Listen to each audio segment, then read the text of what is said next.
Good day. Welcome to a special edition of Inside Putnam Valley Schools. I'm Eric Gross, your host, along with Superintendent of Schools, Jeremy Luft. And Jeremy, we're outside Putnam Valley Schools We are. on a beautiful spring day. It is a beautiful day.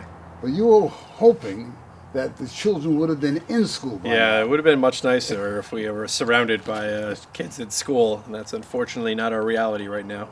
Of course, the coronavirus pandemic has totally disrupted education. It's totally disrupted the world. In Putnam Valley, Jeremy, how are we coping? Well, I think it's unfortunate. Putnam Valley has certainly had more than its share of crises over the years. But I think it's one thing that always comes about is that this is a community that rallies together. And I think this is another example of where community members and teachers and students are rallying together to do what is in the best interest of the community and supporting our students. What are the students doing? How are they being educated? So we have distance learning.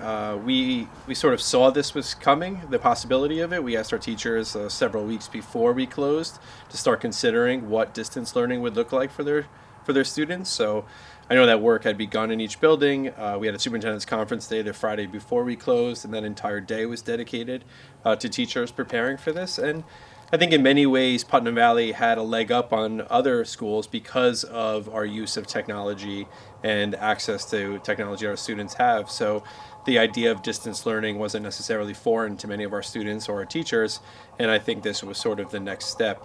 But I think it's also important to note that distance learning will never replace what the students and the teachers are missing in terms of face-to-face instruction that would otherwise be happening in our classrooms. So this isn't a substitute. Are you getting any feedback from parents, from teachers, from students? Yeah, I have to say the feedback has been extremely positive. Every day I get emails from parents that just are acknowledging the efforts of the teachers. For anyone who's taught a distance learning model, it's extremely difficult to deliver content over a computer and have someone on the other end be able to digest and understand what's going on. So I know our teachers are working really hard to put together engaging lessons for our students so that some sense of learning can continue. And what are you hearing from your colleagues throughout the Putnam, Northern Westchester area? Yeah, we're in daily communication. I'm talking with superintendents from the county every day.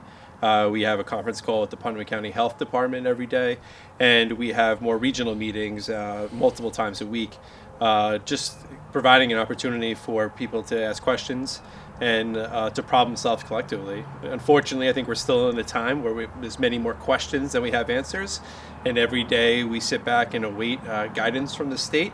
But in the meantime, we're doing everything we can to make sure that education continues, that we're providing meals for those families who need, and that our newest offering is going to be to provide childcare for first responders and essential healthcare personnel, and that's something that we anticipate beginning on Monday.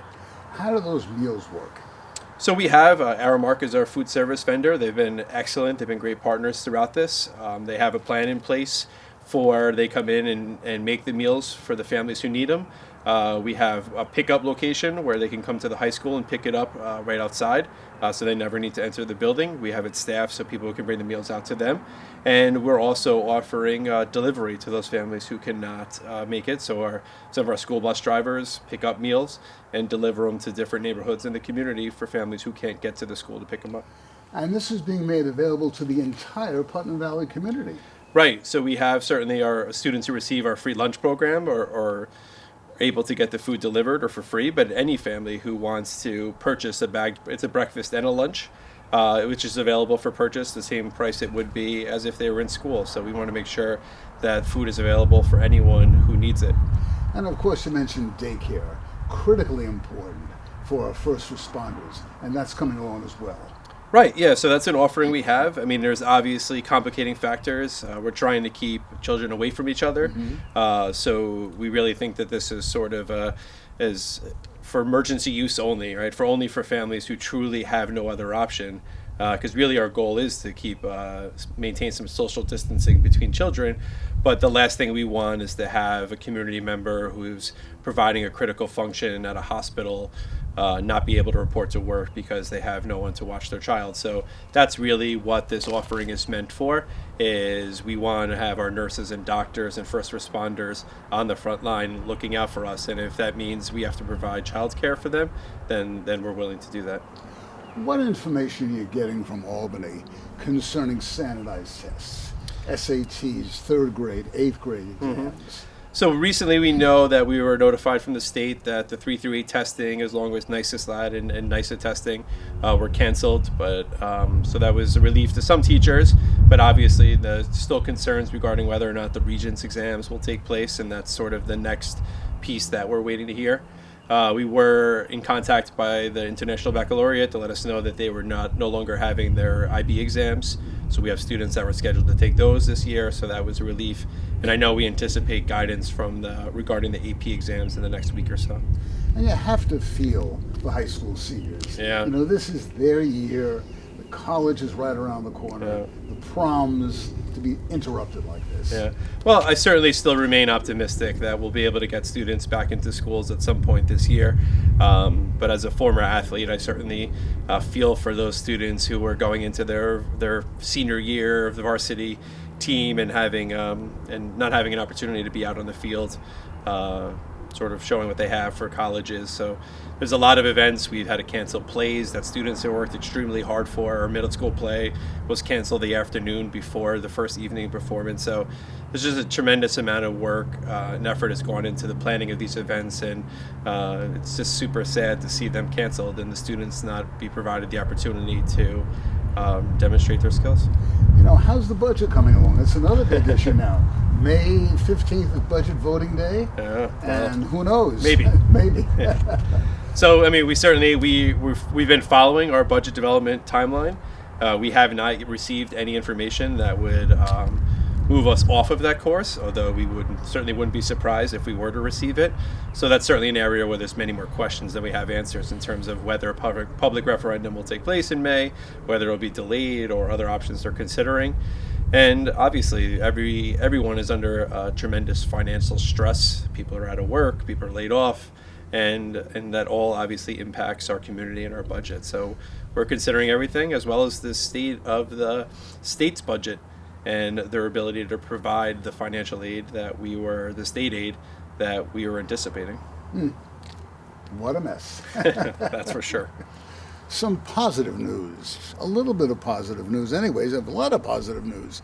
Our good friend Fran Wills, as most of you know by now, was named as a member of the Board of Regents. Quite a coup for Putnam Valley. Yes, it was very exciting. We had a little viewing party as she was interviewing up in Albany, and everyone is very happy for her. I couldn't think of a more deserving candidate to sit on the Board of Regents. So we're very happy for her. I'm sure that means she'll be visiting more often.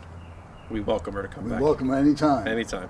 And of course, if you're driving on Oscawana Lake Road, when you're driving past the high school, look to your left, up on the hill.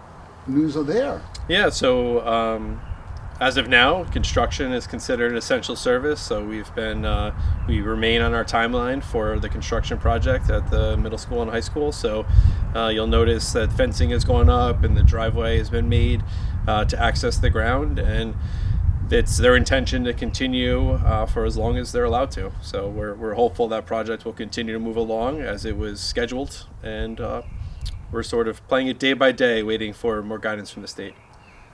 Only temporary. This is only temporary. We hope. We hope. We're ready for everyone to come back. That's what we wish everybody. It's getting lonely around here. That's right. This has been a special edition of Inside Putnam Valley Schools, but Jeremy, weekly, sometimes bi-weekly, 3 times a week, sends out updates on the internet. Yeah, we're really, in this time, we're really trying to do our best to communicate as much as possible. So we've been sending out many communications to the community, as well as keeping our staff and administrators informed. We've been holding meetings, virtually, of course, faculty meetings, department meetings, administrative meetings. So the business of education continues, although it's happening remotely. Thank you so much. Thank you for joining us. Thank you so very much. Dan, thank you for your able assistance. You've been watching a special edition of Inside Putnam Valley Schools. Please be safe, social distancing, you notice this now, Very important. Very important. Signs all around the school campus. Be safe. We'll see you next time right here inside Putnam Valley Schools. Jeremy, be well. You too. Stay well. Thank you. Bye-bye now.